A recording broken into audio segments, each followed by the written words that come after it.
ನಮಸ್ಕಾರ. ಮುಖ್ಯಾಂಶಗಳು. ಆಯವ್ಯಯ ಮಂಡನೆ ಹಿನ್ನೆಲೆ ಮುಖ್ಯಮಂತ್ರಿ ಬಸವರಾಜ ಬೊಮ್ಮಾಯಿ ನೇತೃತ್ವದಲ್ಲಿಂದು ಹಲವು ಇಲಾಖೆಗಳೊಂದಿಗೆ ಬಜೆಟ್ ಪೂರ್ವಭಾವಿ ಸಭೆ. ಉತ್ತರ ಪ್ರದೇಶ ವಿಧಾನಸಭೆ ಮೊದಲ ಹಂತದ 58 ಕ್ಷೇತ್ರಗಳಿಗೆ ಇಂದು ಮತದಾನ. ಮುಕ್ತ ಮತ್ತು ನ್ಯಾಯಸಮ್ಮತ ಚುನಾವಣೆಗೆ ಸಕಲ ವ್ಯವಸ್ಥೆ. ವಿದೇಶಾಂಗ ಸಚಿವ ಜೈಶಂಕರ್ ಇಂದಿನಿಂದ 6 ದಿನಗಳ ಆಸ್ಟ್ರೇಲಿಯಾ ಫಿಲಿಪೈನ್ಸ್ ಪ್ರವಾಸ.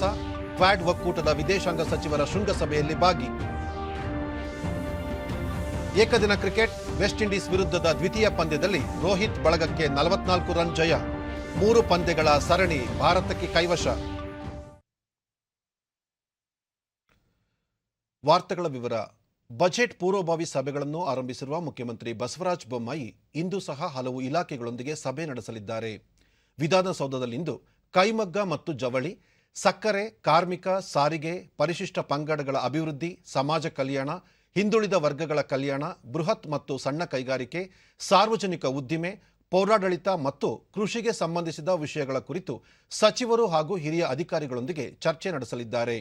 ಇದಕ್ಕೂ ಮುನ್ನ ಅವರು ಮಾಜಿ ಮುಖ್ಯಮಂತ್ರಿ ದಿವಂಗತ ಕೆಂಗಲ್ ಹನುಮಂತಯ್ಯನವರ 114ನೇ ಜಯಂತಿ ಅಂಗವಾಗಿ ಅವರ ಪ್ರತಿಮೆಗೆ ಮಾಲಾರ್ಪಣೆ ಮಾಡಲಿದ್ದಾರೆ.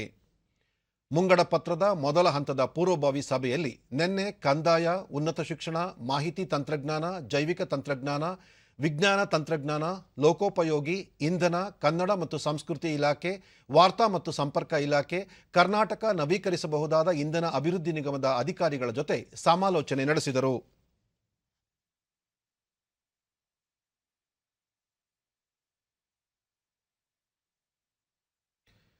ಶಿಕ್ಷಣ ಸಂಸ್ಥೆಗಳಲ್ಲಿನ ವಸ್ತ್ರ ಸಂಹಿತೆ ಕುರಿತಂತೆ ಸಲ್ಲಿಸಲಾದ ಅರ್ಜಿಗಳ ವಿಚಾರಣೆ ನಡೆಸಿದ ಹೈಕೋರ್ಟ್ನ ನ್ಯಾಯಮೂರ್ತಿ ಕೃಷ್ಣ ಎಸ್ ದೀಕ್ಷಿತ್ ಪ್ರಕರಣವನ್ನು ಮುಖ್ಯ ನ್ಯಾಯಮೂರ್ತಿಗಳನ್ನೊಳಗೊಂಡ ವಿಸ್ತೃತ ಪೀಠಕ್ಕೆ ವರ್ಗಾಯಿಸಲು ಸೂಚಿಸಿದ್ದಾರೆ. ಹಿಜಾಬ್ ವಿವಾದಕ್ಕೆ ಸಂಬಂಧಪಟ್ಟಂತೆ ಹೈಕೋರ್ಟ್ಗೆ ಅರ್ಜಿ ಸಲ್ಲಿಸಿದ ವಿದ್ಯಾರ್ಥಿನಿಯರು ಮುಂದಿನ 2 ತಿಂಗಳವರೆಗೂ ತಮಗೆ ಹಿಜಾಬ್ ಧರಿಸಿ ಕಾಲೇಜಿಗೆ ಹೋಗಲು ಅನುಮತಿ ನೀಡಬೇಕೆಂದು ಮನವಿ ಮಾಡಿದರು. ಈ ಪ್ರಕರಣ ನಿನ್ನೆ ವಿಚಾರಣೆಗೊಳಪಟ್ಟಿತ್ತು. ನಿನ್ನೆ ವಿಚಾರಣೆ ಮುಂದುವರಿಸಿದ ನ್ಯಾಯಮೂರ್ತಿಗಳು ಮಧ್ಯಂತರ ಆದೇಶ ನೀಡಲು ನಿರಾಕರಿಸಿ ಪ್ರಕರಣ ವಿಸ್ತೃತ ಪೀಠದಲ್ಲಿ ವಿಚಾರಣೆಗೆ ಒಳಪಡುವುದು ಸೂಕ್ತ ಎಂದು ಅಭಿಪ್ರಾಯಪಟ್ಟರು. ಇದು ತುರ್ತಾಗಿ ವಿಚಾರಣೆಗೊಳ್ಳಬೇಕಾದ ವಿಷಯ, ಹಾಗಾಗಿ ಅರ್ಜಿದಾರರು ವಿಸ್ತೃತ ಪೀಠದ ಮುಂದೆಯೇ ಮಧ್ಯಂತರ ಆದೇಶಕ್ಕೆ ಮನವಿ ಸಲ್ಲಿಸಬಹುದು ಎಂದು ನ್ಯಾಯಮೂರ್ತಿಗಳು ತಿಳಿಸಿದ್ದಾರೆ.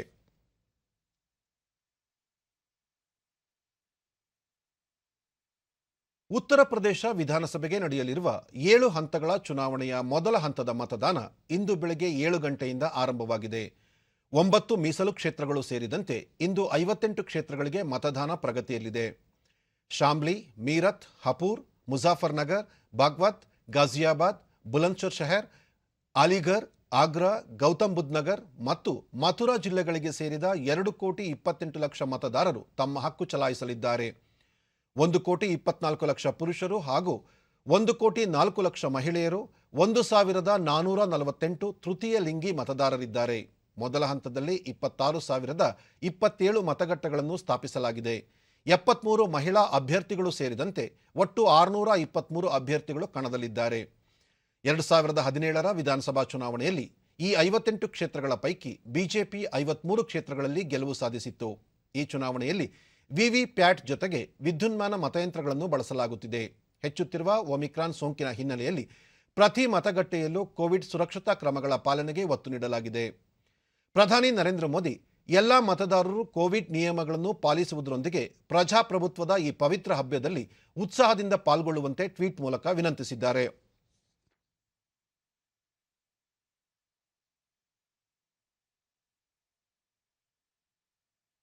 ರಾಷ್ಟ್ರಪತಿ ರಾಮನಾಥ್ ಕೋವಿಂದ್ ಇಂದಿನಿಂದ 5 ದಿನಗಳ ಕಾಲ ಮಹಾರಾಷ್ಟ್ರ ಮತ್ತು ತೆಲಂಗಾಣ ಪ್ರವಾಸ ಕೈಗೊಳ್ಳಲಿದ್ದಾರೆ. ನಾಳೆ ಮುಂಬೈನಲ್ಲಿರುವ ರಾಜಭವನದ ನೂತನ ದರ್ಬಾರ್ ಸಭಾಂಗಣವನ್ನು ಉದ್ಘಾಟಿಸಲಿರುವ ರಾಷ್ಟ್ರಪತಿ ಮರುದಿನ ರತ್ನಗಿರಿ ಜಿಲ್ಲೆಯ ಅಂಬಾಡವೆ ಗ್ರಾಮದಲ್ಲಿರುವ ಬಾಬಾ ಸಾಹೇಬ್ ಅಂಬೇಡ್ಕರ್ ಸ್ಮಾರಕಕ್ಕೆ ಭೇಟಿ ನೀಡಲಿದ್ದಾರೆ. ಇದೇ 13ರಂದು ರಾಷ್ಟ್ರಪತಿ ಹೈದರಾಬಾದ್ನ ರಾಮಾನುಜ ಸಹಸ್ರಾಬ್ದಿ ಸಮಾರೋಪದಲ್ಲಿ ಪಾಲ್ಗೊಳ್ಳಲಿದ್ದು ರಾಮಾನುಜಾಚಾರ್ಯರ ಚಿನ್ನದ ವಿಗ್ರಹವನ್ನು ಅನಾವರಣಗೊಳಿಸಲಿದ್ದಾರೆ.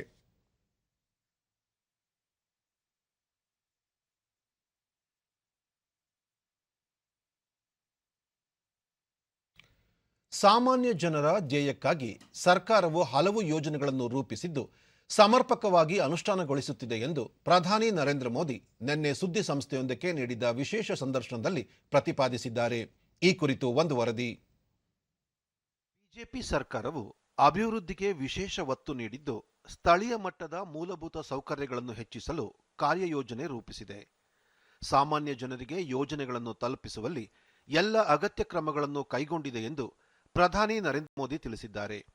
मुख्यमंत्री हूं जो इतने लंबे समय तक राज्य का मुख्यमंत्री रह करके आया हूं और इसलिए राज्य के एस्पिरेशंस क्या होते हैं, राज्य की आवश्यकताएं क्या होती हैं, इसका मुझे भली भांति समझ है और इसी के कारण हम हिंदुस्तान के सभी राज्यों की अब देखिए मैं दुनिया के मेहमान आते हैं. ಈ ಹಿಂದೆ ವಿದೇಶದಿಂದ ಆಗಮಿಸಿದ ಗಣ್ಯಾತಿ ಗಣ್ಯರಿಗೆ ಅವರ ಪ್ರವಾಸ ದೆಹಲಿಗೆ ಮಾತ್ರ ಸೀಮಿತವಾಗುತ್ತಿತ್ತು. ಆದರೆ ತಮ್ಮ ಸರ್ಕಾರ ಬಂದ ಬಳಿಕ ಚೈನಾದ ಅಧ್ಯಕ್ಷರನ್ನು ಚೆನ್ನೈಗೆ, ಜರ್ಮನ್ನ ಕೌನ್ಸಿಲರ್ ಅನ್ನು ಕರ್ನಾಟಕಕ್ಕೆ, ಫ್ರಾನ್ಸ್ನ ಅಧ್ಯಕ್ಷರನ್ನು ಉತ್ತರ ಪ್ರದೇಶಕ್ಕೆ ಕರೆದೊಯ್ಯಲಾಯಿತು ಎಂದರು. चाइना के राष्ट्रपति को ले गया तमिलनाडु, मैं फ्रांस के राष्ट्रपति को ले गया उत्तर प्रदेश, मैं जर्मन चांसलर को ले गया कर्नाटका. और तब तो कांग्रेस की सरकार थी. किसकी सरकार? इस देश की शक्ति को उभारना, इस देश के हर राज्य को प्रोत्साहन मिलना, यही हमारा काम होता है. अब यूएन में जाकर मैं तमिल भाषा में कोट करता हूं तो दुनिया को गर्व होता है कि भारत के पास दुनिया की सबसे पुरानी भाषा है. पहले कोई बोलता ही नहीं था और इसलिए तो मैं हर एक को साथ लेकर के चलने का प्रयास करता हूं और मैं मानता हूं वही रास्ता है. ಸಾಮಾನ್ಯ ಜನರ ಆಕಾಂಕ್ಷೆಗಳನ್ನು ಈಡೇರಿಸಲು ಸ್ಥಳೀಯ ಸಂಸ್ಥೆಗಳ ಕುರಿತು ಅರ್ಥ ಮಾಡಿಕೊಳ್ಳಬೇಕಿದೆ. ಈ ನಿಟ್ಟಿನಲ್ಲಿ ತಮ್ಮ ಸರ್ಕಾರ ಕಾರ್ಯೋನ್ಮುಖವಾಗಿ ಹಲವು ಯೋಜನೆಗಳನ್ನು ರೂಪಿಸಿದೆ ಎಂದು ತಿಳಿಸಿದರು. हमारा मत है सामाजिक न्याय. भारत जैसे देश में इतनी विविधता भरा समाज व्यवस्था और अगर सामाजिक न्याय के सिद्धांत में हम थोड़ा सा भी ऊंचे नीचे करेंगे तो हमारे देश को बहुत नुकसान होगा. इसलिए समाज का छोटे से छोटे तबके के व्यक्ति को भी विकास में पूरा सहयोग मिलना चाहिए और विकास के लिए अवसर मिलना चाहिए. ವಿದೇಶಾಂಗ ಸಚಿವ ಡಾಕ್ಟರ್ ಎಸ್ ಜೈಶಂಕರ್ ಇಂದಿನಿಂದ 6 ದಿನಗಳ ಕಾಲ ಆಸ್ಟ್ರೇಲಿಯಾ ಮತ್ತು ಫಿಲಿಪೈನ್ಸ್ ಪ್ರವಾಸ ಕೈಗೊಳ್ಳಲಿದ್ದಾರೆ. ಮೆಲ್ಬರ್ನ್ನಲ್ಲಿ ಇಂದು ನಡೆಯಲಿರುವ ಕ್ವಾಡ್ ಒಕ್ಕೂಟದ ವಿದೇಶಾಂಗ ಸಚಿವರ 4ನೇ ಶೃಂಗಸಭೆಯಲ್ಲಿ ಸಚಿವ ಜೈಶಂಕರ್ ಭಾಗವಹಿಸಲಿದ್ದು, ಒಕ್ಕೂಟದ ಸದಸ್ಯ ರಾಷ್ಟ್ರಗಳಾದ ಆಸ್ಟ್ರೇಲಿಯಾ, ಅಮೆರಿಕ ಮತ್ತು ಜಪಾನ್ ವಿದೇಶಾಂಗ ಸಚಿವರೊಂದಿಗೆ ಸಮಾಲೋಚನೆ ನಡೆಸಲಿದ್ದಾರೆ. ಪ್ರಸಕ್ತ ಕೋವಿಡ್ ಸಂಕಷ್ಟ ಪರಿಸ್ಥಿತಿಯ ಸವಾಲುಗಳು, ಪೂರೈಕೆ ಸರಣಿ, ಹವಾಮಾನ ಬದಲಾವಣೆ, ಮೂಲಸೌಕರ್ಯ ಅಭಿವೃದ್ಧಿ, ಕಾರ್ಯತಂತ್ರ ಪಾಲುದಾರಿಕೆ ಮುಂತಾದ ವಿಚಾರಗಳ ಕುರಿತು ಸಮಾಲೋಚನೆ ನಡೆಯಲಿದೆ. ಇದೇ 12ರಂದು ನಡೆಯಲಿರುವ ಭಾರತ ಆಸ್ಟ್ರೇಲಿಯಾ ವಿದೇಶಾಂಗ ಸಚಿವರ ರೂಪುರೇಷೆ ಮಾತುಕತೆ ಮತ್ತು ಸೈಬರ್ ಮಾತುಕತೆಗಳಲ್ಲಿ ಸಚಿವ ಎಸ್ ಜೈಶಂಕರ್ ಮತ್ತು ಆಸ್ಟ್ರೇಲಿಯಾ ವಿದೇಶಾಂಗ ಸಚಿವೆ ಮಾರ್ಸಿ ಪಾಯ್ನೆ ಭಾಗವಹಿಸಲಿದ್ದಾರೆ. ಇದಲ್ಲದೆ ಆಸ್ಟ್ರೇಲಿಯಾದ ವಿವಿಧ ರಾಜಕೀಯ ನಾಯಕರು, ಶಿಕ್ಷಣ ತಜ್ಞರು, ಉದ್ಯಮಿಗಳು ಹಾಗೂ ಭಾರತೀಯ ಸಮುದಾಯದೊಂದಿಗೆ ಸಚಿವ ಜೈಶಂಕರ್ ಸಂವಾದ ನಡೆಸಲಿದ್ದಾರೆ. ಇದೇ 13ರಿಂದ 15ರವರೆಗೆ ಸಚಿವರು ಫಿಲಿಪೈನ್ಸ್ಗೆ ಭೇಟಿ ನೀಡಲಿದ್ದು, ಅಲ್ಲಿನ ವಿದೇಶಾಂಗ ಸಚಿವ ಟೆಡೆರೋ ಲ್ಯಾಕ್ಸಿನ್ ಜೂನಿಯರ್ ಅವರೊಂದಿಗೆ ದ್ವಿಪಕ್ಷೀಯ ಮಾತುಕತೆ ನಡೆಸಲಿದ್ದಾರೆ ಎಂದು ವಿದೇಶಾಂಗ ಸಚಿವಾಲಯ ತಿಳಿಸಿದೆ. ಸಣ್ಣ ಉದ್ದಿಮೆದಾರರಿಗೆ ನೆರವಾಗುವಂತೆ ದೇಶದಲ್ಲಿ 29 ಹೊಸ ಸಮಗ್ರ ಜವಳಿ ಪಾರ್ಕ್ಗಳನ್ನು ಸ್ಥಾಪಿಸುವ ಕಾರ್ಯ ಪ್ರಗತಿಯಲ್ಲಿದೆ ಎಂದು ಕೇಂದ್ರ ವಾಣಿಜ್ಯ ಮತ್ತು ಕೈಗಾರಿಕಾ ಸಚಿವ ಪಿಯೂಷ್ ಗೋಯಲ್ ಲೋಕಸಭೆಗೆ ತಿಳಿಸಿದ್ದಾರೆ. ಪ್ರಶ್ನೋತ್ತರ ವೇಳೆಯಲ್ಲಿ ಮಾಹಿತಿ ನೀಡಿದ ಅವರು, ಸಮಗ್ರ ಜವಳಿ ಪಾರ್ಕ್ಗಳ ಯೋಜನೆಯಡಿ ದೇಶದಲ್ಲಿ ಈಗಾಗಲೇ 27 ಸೌಲಭ್ಯಗಳನ್ನು ಕಾರ್ಯಗತಗೊಳಿಸಲಾಗಿದೆ. ಇದಕ್ಕಾಗಿ ಕೇಂದ್ರ ಸರ್ಕಾರ ಸುಮಾರು 1,428 ಕೋಟಿ ರೂಪಾಯಿಗಳನ್ನು ಬಿಡುಗಡೆ ಮಾಡಿದೆ ಎಂದರು. ದೇಶದ ನಿರ್ಣಾಯಕ ಜವಳಿ ಕ್ಷೇತ್ರಕ್ಕೆ ಪರಿಸರ ವ್ಯವಸ್ಥೆಯನ್ನು ಸುಧಾರಿಸಲು ಈ ಉಪಕ್ರಮ ನೆರವಾಗಲಿದೆ. ಜವಳಿ ಪಾರ್ಕ್ಗಳು 13,425 ಕೋಟಿ ರೂಪಾಯಿ ಹೂಡಿಕೆಯನ್ನು ಆಕರ್ಷಿಸಿವೆ. ಇದರಿಂದ 1 ಲಕ್ಷಕ್ಕೂ ಅಧಿಕ ಉದ್ಯೋಗಗಳು ಸೃಷ್ಟಿಯಾಗಲಿದೆ ಎಂದು ತಿಳಿಸಿದರು.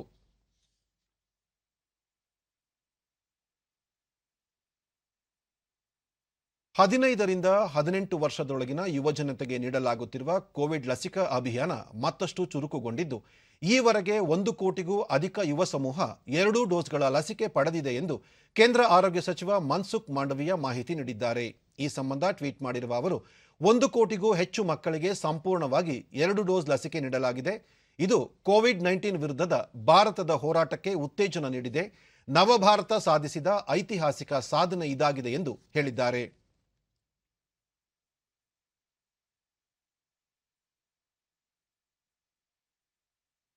ಕೋವಿಡ್ ಚಿಕಿತ್ಸೆಗಾಗಿ ಅಧಿಸೂಚಿಸಲಾದ ಆಸ್ಪತ್ರೆಗಳಲ್ಲಿ ಕನಿಷ್ಠ ಹಾಸಿಗೆಗಳನ್ನು ಮಾತ್ರ ಕಾಯ್ದಿರಿಸಿ ಉಳಿದ ಸೌಲಭ್ಯಗಳನ್ನು ಕೋವಿಡ್ ಸೋಂಕಿತರಲ್ಲದವರ ಚಿಕಿತ್ಸೆಗೆ ಉಪಯೋಗಿಸುವಂತೆ ಆರೋಗ್ಯ ಇಲಾಖೆ ಸುತ್ತೋಲೆ ಹೊರಡಿಸಿದೆ.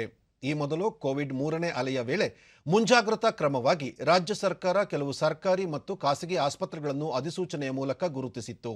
ಅಲ್ಲಿ ಕೊರೋನಾ ಸೋಂಕಿತರ ಚಿಕಿತ್ಸೆಗಾಗಿಯೇ ಪ್ರತ್ಯೇಕ ವಾರ್ಡ್ಗಳನ್ನು ಸ್ಥಾಪಿಸಲಾಗಿತ್ತು. ಬದಲಾದ ಪರಿಸ್ಥಿತಿಯಲ್ಲಿ ಸರ್ಕಾರ ತನ್ನ ಆದೇಶವನ್ನು ಪರಿಷ್ಕರಣೆ ಮಾಡಿದೆ. ಫೆಬ್ರವರಿ 2ರಂದು ನಡೆದ ತಾಂತ್ರಿಕ ಸಲಹಾ ಸಮಿತಿಯ ಸಭೆಯಲ್ಲಿ ನಿರ್ಣಯದಂತೆ ಕೋವಿಡ್ ಸೋಂಕಿತರಲ್ಲದವರಿಗೆ ಆಸ್ಪತ್ರೆಗಳಲ್ಲಿ ಚಿಕಿತ್ಸೆ ನೀಡುವಂತೆ ಸೂಚಿಸಲಾಗಿದೆ. ಈ ಮೂಲಕ ಹಿಂದೆ ಹೊರಡಿಸಲಾದ ಸುತ್ತೋಲೆಯನ್ನು ಹಿಂಪಡೆಯಲಾಗಿದೆ.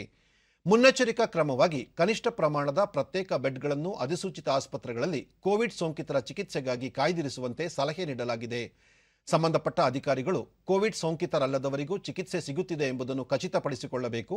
ಚಿಕಿತ್ಸೆಯ ವೇಳೆ ಕೋವಿಡ್ ಸೋಂಕು ಹರಡದಂತೆ ಪ್ರಾಮಾಣಿತ ನಡವಳಿಕೆಗಳನ್ನು ಅನುಸರಿಸಬೇಕು ಎಂದು ಆರೋಗ್ಯ ಮತ್ತು ಕುಟುಂಬ ಕಲ್ಯಾಣ ಇಲಾಖೆಯ ಪ್ರಧಾನ ಕಾರ್ಯದರ್ಶಿ ಟಿಕೆ ಅನಿಲ್ ಕುಮಾರ್ ಆದೇಶದಲ್ಲಿ ತಿಳಿಸಿದ್ದಾರೆ.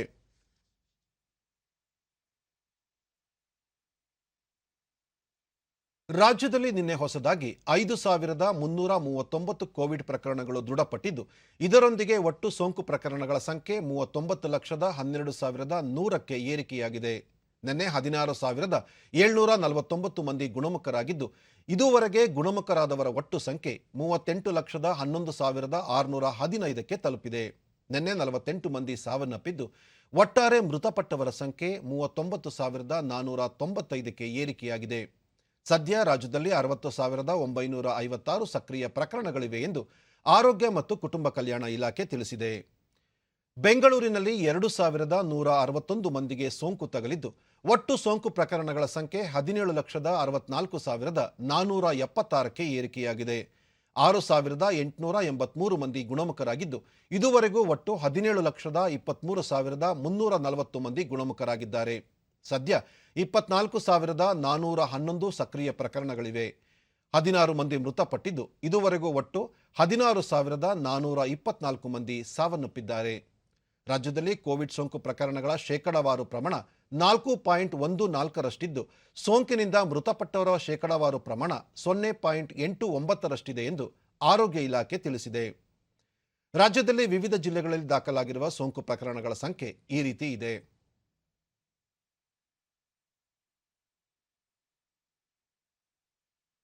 ಆಧುನಿಕ ಜಗತ್ತು ಕಂಡಿರುವ ಬಹುದೊಡ್ಡ ಸಂಗ್ರಾಮಗಳಲ್ಲಿ ಭಾರತದ ಸ್ವಾತಂತ್ರ್ಯ ಸಂಗ್ರಾಮವೂ ಒಂದು.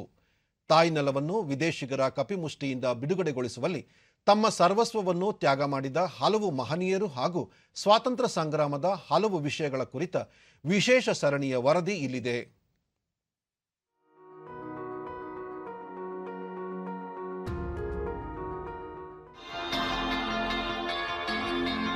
ಭಾರತದ ಪ್ರಖ್ಯಾತ ಸ್ವಾತಂತ್ರ್ಯ ಹೋರಾಟವು ಆಧುನಿಕ ವಿಶ್ವ ಕಂಡ ಸರ್ವಶ್ರೇಷ್ಠ ಹೋರಾಟಗಳಲ್ಲಿ ಒಂದು. ಆ ಶೌರ್ಯಪೂರ್ಣ ಸಂಗ್ರಾಮದ ಮಿಂಚು ನೋಟವನ್ನು ಆಕಾಶವಾಣಿ ಪ್ರತಿದಿನ ನಿಮಗಾಗಿ ಹೊತ್ತು ತರುತ್ತಿದೆ. ಕೇಳುಗರೆ, ಇಂದಿನ ಸಂಚಿಕೆಯಲ್ಲಿ ನಾವು ಬ್ರಿಟಿಷರ ಸೈನ್ಯ ಮತ್ತು ಸಿಖ್ ಸೈನ್ಯಗಳ ನಡುವೆ 1846ರ ಫೆಬ್ರವರಿ 10ರಂದು ನಡೆದ ಸೊಬರಾವ್ ಯುದ್ಧವನ್ನು ಕುರಿತು ಮಾತನಾಡಲಿದ್ದೇವೆ.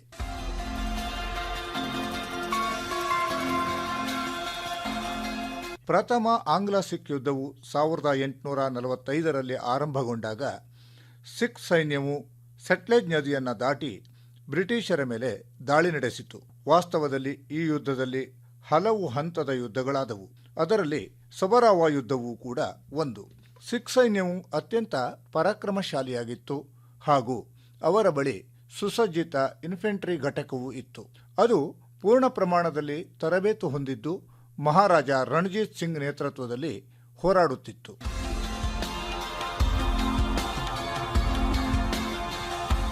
ತಾಂತ್ರಿಕವಾಗಿ ಬಹಳ ಶಕ್ತಿಶಾಲಿಯಾಗಿದ್ದಂತಹ ಬ್ರಿಟಿಷ್ ಸೈನ್ಯವು ಸಬರವ ಯುದ್ಧದಲ್ಲಿ ವಿಜಯವನ್ನು ಸಾಧಿಸಿತು.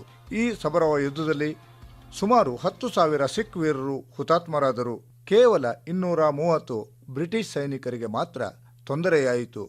ಇದು ಬ್ರಿಟಿಷರ ವಿಜಯವಾಗಿತ್ತು.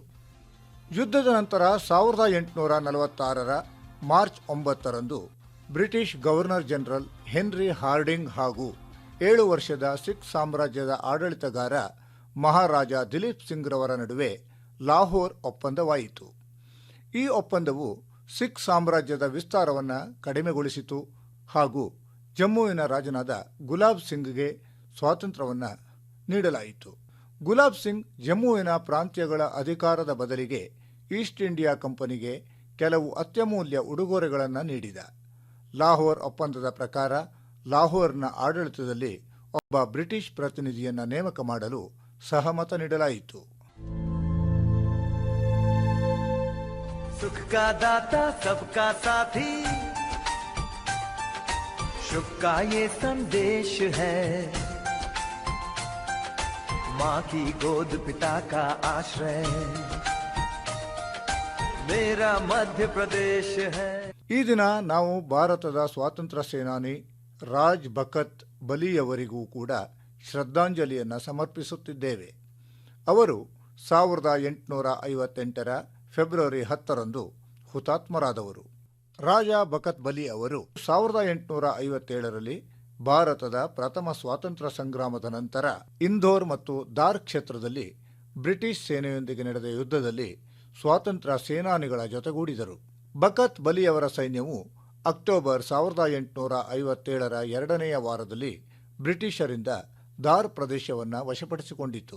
ಆದರೆ ಅವರು ದಾರ್ನ ಮೇಲೆ ಹೆಚ್ಚು ಕಾಲದವರೆಗೆ ನಿಯಂತ್ರಣ ಸಾಧಿಸುವುದು ಸಾಧ್ಯವಾಗಲಿಲ್ಲ. ಏಕೆಂದರೆ ಬ್ರಿಟಿಷ್ ಸೈನ್ಯವು ಮತ್ತೆ ಆಕ್ರಮಣವನ್ನು ಮಾಡಿ ಆ ಪ್ರದೇಶವನ್ನು ಮರುವಶ ಮಾಡಿಕೊಂಡಿತು. ಬಲಿಯವರು ಆಮ್ಜಿಯರ ರಾಜ್ಯದ ಲಾಲ್ಗಢ್ ಕೋಟೆಯ ಮೇಲೆ ಸೈನಿಕರನ್ನು ಸಜ್ಜುಗೊಳಿಸಿ ಸಾವಿರಾರು ಸ್ಥಳೀಯ ಆದಿವಾಸಿಗಳನ್ನೂ ತಮ್ಮ ಜೊತೆ ಸೇರಿಸಿಕೊಂಡರು.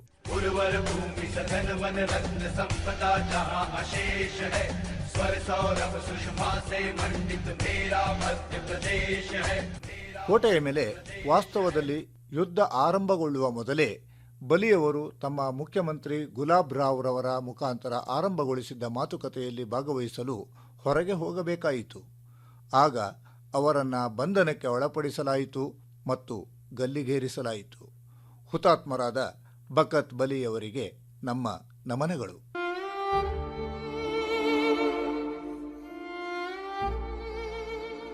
ಇಂದು ನಾವು ಸ್ವಾತಂತ್ರ್ಯ ಹೋರಾಟಗಾರರಾದ ಬಾಬು ಸಿಂಗ್ ರವರಿಗೂ ಶ್ರದ್ಧಾಂಜಲಿಯನ್ನು ಅರ್ಪಿಸುತ್ತಿದ್ದೇವೆ.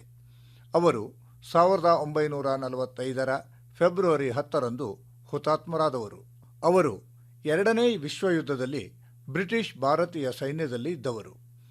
1942ರಲ್ಲಿ ಬಾಬು ಸಿಂಗ್ ರವರು ಆಜಾದ್ ಹಿಂದ್ ಫೌಜನ್ನು ಸೇರಿದರು. ಬಾಬು ಸಿಂಗ್ ರವರು ಬರ್ಮಾದಲ್ಲಿ ಬ್ರಿಟಿಷರ ಸೇನೆಯೊಂದಿಗೆ ಹೋರಾಡಿ 1945ರ ಫೆಬ್ರವರಿ 10ರಂದು ಹುತಾತ್ಮರಾದರು. ಅಮರರಾದ ಬಾಬು ಸಿಂಗ್ ರವರಿಗೆ ನಮ್ಮ ಗೌರವಪೂರ್ಣ ನಮನಗಳು.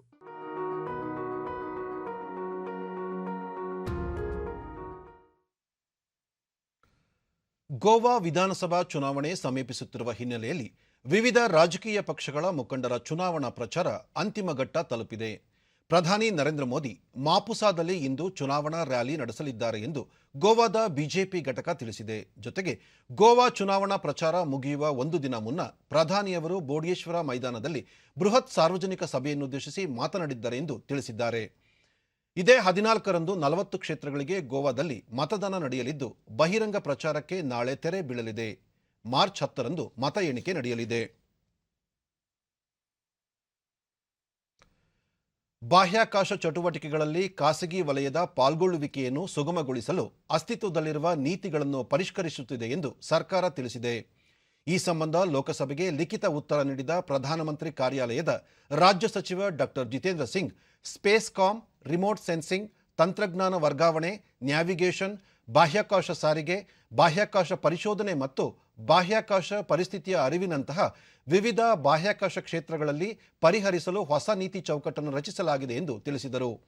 ಸ್ಟಾರ್ಟ್ಅಪ್ ಇಂಡಿಯಾ ಪೋರ್ಟಲ್ನಲ್ಲಿ ಬಾಹ್ಯಾಕಾಶ ತಂತ್ರಜ್ಞಾನ ವಿಭಾಗದಲ್ಲಿ ಸುಮಾರು 75 ನವೋದ್ಯಮಗಳನ್ನು ಸೇರ್ಪಡಿಸಲಾಗಿದೆ ಎಂದು ತಿಳಿಸಿದರು.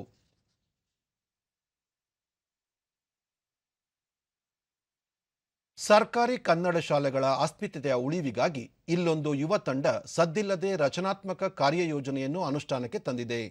ಖಾಸಗಿ ಶಾಲೆಗಳ ಪ್ರಬಲ ಪೈಪೋಟಿಯ ನಡುವೆ ಅಸ್ತಿತ್ವ ಉಳಿಸಿಕೊಳ್ಳಲು ನಿರಂತರ ಸವಾಲುಗಳನ್ನು ಎದುರಿಸುತ್ತಿರುವ ಸರ್ಕಾರಿ ಶಾಲೆಗಳ ಕುರಿತ ಈ ತಂಡದ ಕಾಳಜಿ ಅನನ್ಯವಾದದ್ದು.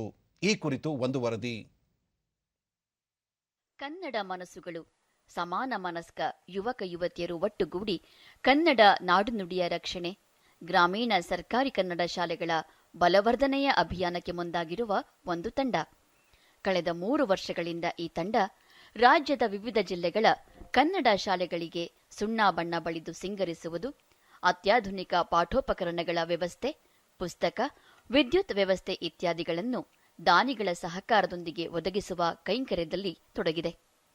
ಈವರೆಗೆ 10 ಶಾಲೆಗಳಿಗೆ ಕನ್ನಡ ಮನಸ್ಸುಗಳಿಂದ ಕಾಯಕಲ್ಪ ದೊರೆತಿದೆ. ಇತ್ತೀಚೆಗೆ ಉಡುಪಿ ಜಿಲ್ಲೆಯ ಬೈಂದೂರು ಸಮೀಪದ ಕರ್ಕುಂಜೆ ಹಿರಿಯ ಪ್ರಾಥಮಿಕ ಪಾಠಶಾಲೆ ಹಾಗೂ ಕೂಡಿಗೆ ಶಾಲೆಗೆ ಕಾಯಕಲ್ಪ ನೀಡಿರುವ ಈ ತಂಡ ಗೋಡೆಗಳ ಮೇಲೆ ಕನ್ನಡ ಸಾರಸ್ವತ ದಿಗ್ಗಜರ ಚಿತ್ತಾರಗಳನ್ನು ಬಿಡಿಸಿದೆ. ಕಾಂಪೌಂಡ್ ಮೇಲೆ ವರ್ಲಿ ಚಿತ್ರಕಲೆ ಅನಾವರಣಗೊಂಡಿದೆ. ಕನ್ನಡ ಧ್ವಜದ ಬಣ್ಣದಲ್ಲಿ ಶಾಲಾ ಆವರಣದ ಕಂಬಗಳು ರಾರಾಜಿಸುತ್ತಿವೆ. ಪಠ್ಯ ಚಟುವಟಿಕೆಗಳಿಗೆ ಅಗತ್ಯವಿರುವ ವಸ್ತುಗಳು, ಪುಸ್ತಕಗಳು ಕೊಡುಗೆಯಾಗಿ ದೊರೆತಿವೆ. ಇದೆಲ್ಲ ಸಾಧ್ಯವಾಗಿರುವುದು ಸುಮಾರು 65 ಯುವ ಕನ್ನಡ ಮನಸ್ಸುಗಳ ಪರಿಶ್ರಮದ ಫಲ. ಬೆಂಗಳೂರಿನ ಸೂರ್ಯ ಫೌಂಡೇಶನ್ ಸೇರಿ ಕೆಲ ಕನ್ನಡಾಸಕ್ತರು ಇವರ ಆಲೋಚನೆಗೆ ಸಹಕಾರ ನೀಡಿದ್ದಾರೆ. ಈ ತಂಡದಲ್ಲಿನ ಬಹುತೇಕ ಸದಸ್ಯರು ಗ್ರಾಮೀಣ ಶಾಲೆಗಳಲ್ಲೇ ಕಲಿತು ಉನ್ನತ ಪದವಿಗಳನ್ನು ಪಡೆದು ಬೆಂಗಳೂರಿನತ್ತ ವಲಸೆ ಬಂದಿರುವವರು. ತಾವು ಕಲಿತ ಗ್ರಾಮೀಣ ಭಾಗದ ಶಾಲೆಗಳಿಗೆ ಹೊಸ ಚೈತನ್ಯವನ್ನು ನೀಡುವ ಸಂಕಲ್ಪದೊಂದಿಗೆ ಈ ಅಭಿಯಾನ ಆರಂಭಿಸಿದ್ದಾರೆ. ಈ ಕುರಿತು ಡಿಡಿ ನ್ಯೂಸ್ನೊಂದಿಗೆ ತಂಡದ ಮುಖ್ಯಸ್ಥ ಪವನ್, ಕನ್ನಡ ಶಾಲೆಗಳ ಉಳಿವು, ಕನ್ನಡದ ಉಳಿವು ಎಂಬ ಪರಿಕಲ್ಪನೆಯಲ್ಲಿ ತಮ್ಮ ತಂಡ ಶ್ರಮಿಸುತ್ತಿದ್ದು, ರಾಜ್ಯದ ಎಲ್ಲಾ ಜಿಲ್ಲೆಗಳ ಒಟ್ಟು 100 ಕನ್ನಡ ಶಾಲೆಗಳಿಗೆ ಕಾಯಕಲ್ಪ ನೀಡುವ ಗುರಿ ಹೊಂದಲಾಗಿದೆ ಎಂದರು.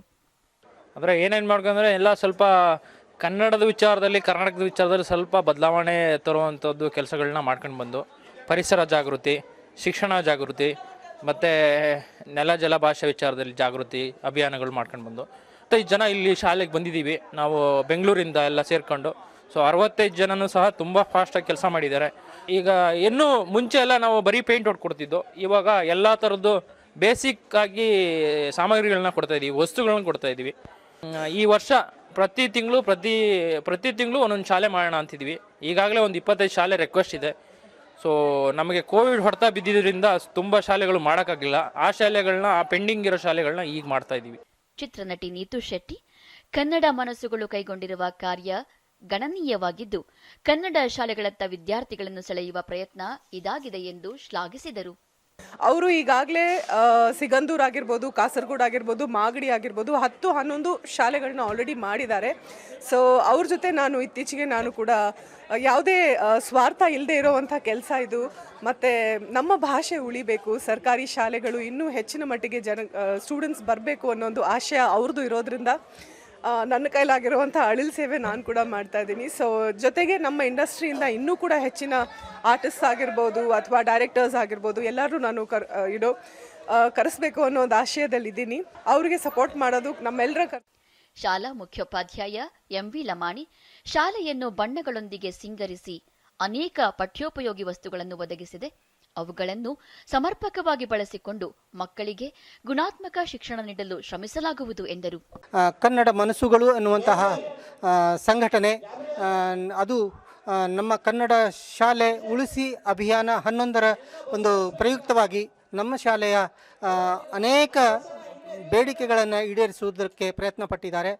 ಅದರಲ್ಲಿ ಮೊಟ್ಟ ಮೊದಲನೇದಾಗಿ ನಮ್ಮ ಶಾಲೆಯ ಸೌಂದರೀಕರಣದ ದೃಷ್ಟಿಯಿಂದ ಹೇಳುವುದಾದರೆ ಪೇಂಟಿಂಗ್ ವ್ಯವಸ್ಥೆಯನ್ನು, ನಮ್ಮ ಇಡೀ ಶಾಲೆಯ ಪೇಂಟಿಂಗ್ ವ್ಯವಸ್ಥೆಯನ್ನು ಅತ್ಯಂತ ಸುಂದರವಾಗಿ ನಿರ್ಮಾಣ ಮಾಡಿಕೊಟ್ಟಿದ್ದಾರೆ. ಹೀಗೆ ಅನೇಕ ಅತ್ಯಂತ ಅಗತ್ಯವಾಗಿರ್ತಕ್ಕಂತಹ ಬೇಡಿಕೆಗಳನ್ನು ನಮ್ಮ ಶಾಲೆಗೆ ಸಂಪೂರ್ಣವಾಗಿ ಒದಗಿಸಿಕೊಟ್ಟಿದ್ದಾರೆ. ಜೊತೆಗೆ ಇದು ನಮ್ಮ ಅತ್ಯಂತ ಗ್ರಾಮೀಣ ಪ್ರದೇಶದಲ್ಲಿರ್ತಕ್ಕಂತಹ ಶಾಲೆ, ಅತ್ಯಂತ ಬಡತನದಲ್ಲಿ ಓದುವಂತಹ, ಕನ್ನಡ ಮಾಧ್ಯಮದಲ್ಲಿ ಓದುವಂತಹ ವಿದ್ಯಾರ್ಥಿಗಳು ಇರುವಂಥವ್ರದ್ದು.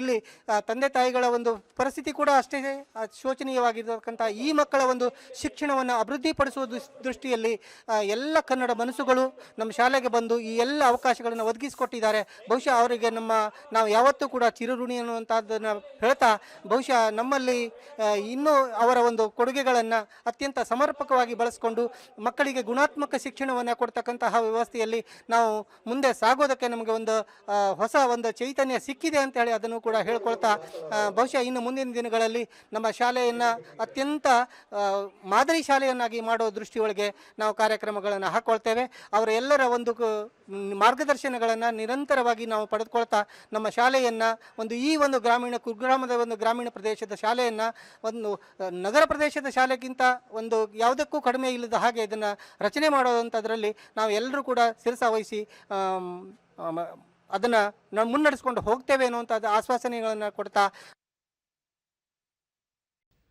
ದಕ್ಷಿಣ ಆಫ್ರಿಕಾದಲ್ಲಿ ನಡೆಯುತ್ತಿರುವ FIH ಹಾಕಿ ಪ್ರೊ ಲೀಗ್ನ ತನ್ನ ದ್ವಿತೀಯ ಪಂದ್ಯದಲ್ಲಿ ಭಾರತ ತಂಡ ಆತಿಥೇಯ ದಕ್ಷಿಣ ಆಫ್ರಿಕಾ ವಿರುದ್ಧ 10-2 ಗೋಲುಗಳ ಅಂತರದಿಂದ ಜಯಗಳಿಸಿದೆ.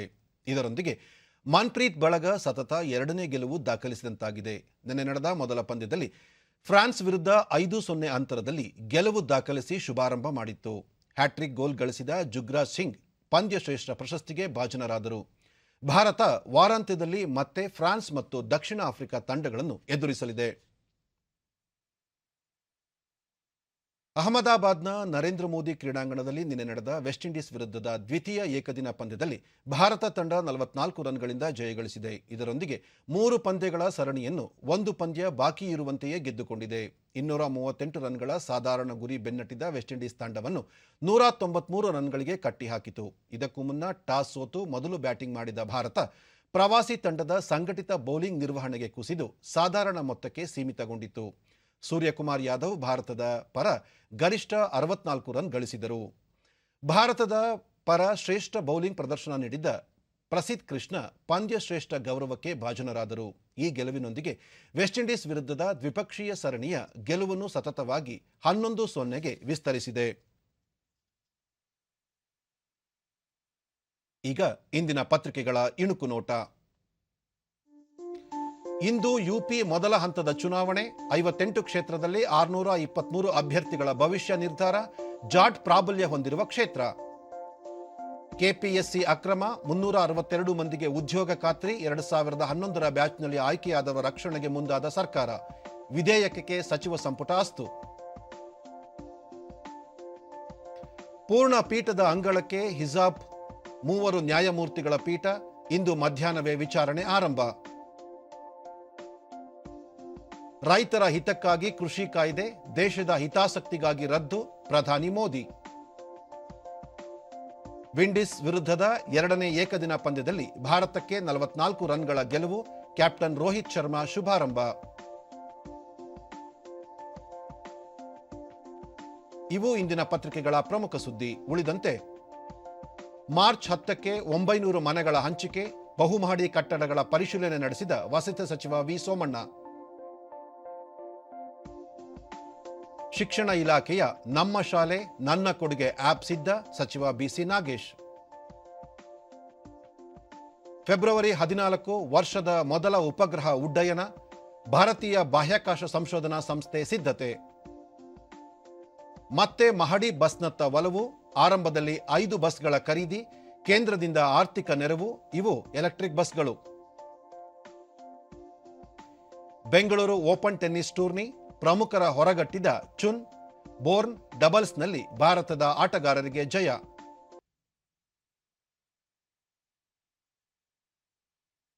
ಕೊನೆಯಲ್ಲಿ ಮತ್ತೊಮ್ಮೆ ಮುಖ್ಯಾಂಶಗಳು. ಆಯವ್ಯಯ ಮಂಡನೆ ಹಿನ್ನೆಲೆ ಮುಖ್ಯಮಂತ್ರಿ ಬಸವರಾಜ ಬೊಮ್ಮಾಯಿ ನೇತೃತ್ವದಲ್ಲಿಂದು ಹಲವು ಇಲಾಖೆಗಳೊಂದಿಗೆ ಬಜೆಟ್ ಪೂರ್ವಭಾವಿ ಸಭೆ. ಉತ್ತರ ಪ್ರದೇಶ ವಿಧಾನಸಭೆ ಮೊದಲ ಹಂತದ 58 ಕ್ಷೇತ್ರಗಳಿಗೆ ಇಂದು ಮತದಾನ. ಮುಕ್ತ ಮತ್ತು ನ್ಯಾಯಸಮ್ಮತ ಚುನಾವಣೆಗೆ ಸಕಲ ಸಿದ್ಧತೆ. ವಿದೇಶಾಂಗ ಸಚಿವ ಜೈಶಂಕರ್ ಇಂದಿನಿಂದ 6 ದಿನಗಳ ಆಸ್ಟ್ರೇಲಿಯಾ ಫಿಲಿಪೈನ್ಸ್ ಪ್ರವಾಸ. ಕ್ವಾಡ್ ಒಕ್ಕೂಟದ ವಿದೇಶಾಂಗ ಸಚಿವರ ಶೃಂಗಸಭೆಯಲ್ಲಿ ಭಾಗಿ. ಏಕದಿನ ಕ್ರಿಕೆಟ್, ವೆಸ್ಟ್ ಇಂಡೀಸ್ ವಿರುದ್ಧ ದ್ವಿತೀಯ ಪಂದ್ಯದಲ್ಲಿ ರೋಹಿತ್ ಬಳಗಕ್ಕೆ 44 ರನ್ ಜಯ.